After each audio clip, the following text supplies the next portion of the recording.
Persisting tensions between New Delhi and the interim administration in Dhaka on multiple fronts remained the focus of the meeting between Indian Prime Minister Narendra Modi and Mohammad Yunus on the sidelines of the BIMSTEC summit in Bangkok.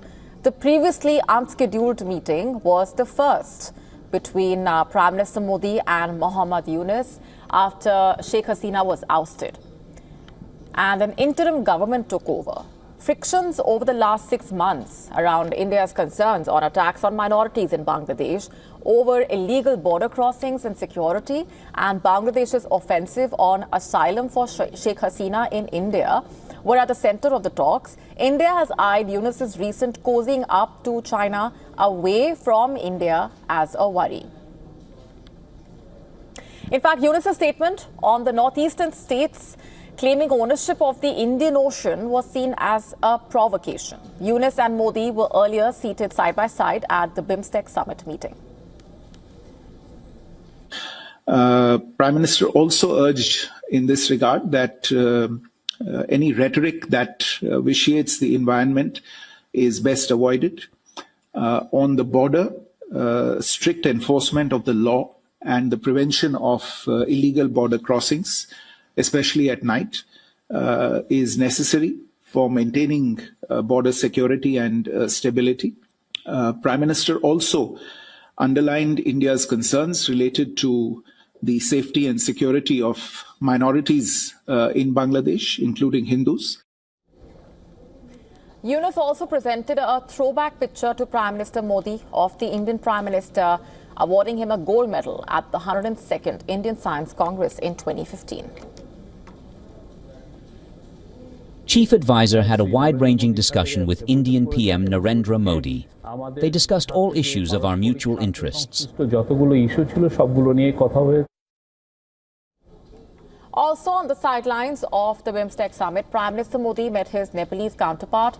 This meeting also was not on Prime Minister Modi's schedule for the summit.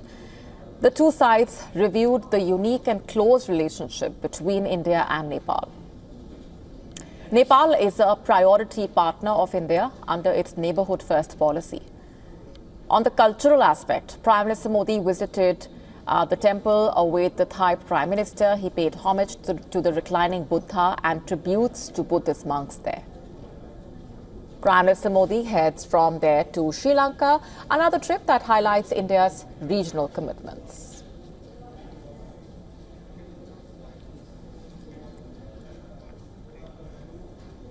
And for more on this, our Assistant Editor for Foreign Affairs, Siddhant Sibal, getting us this report. Take a look.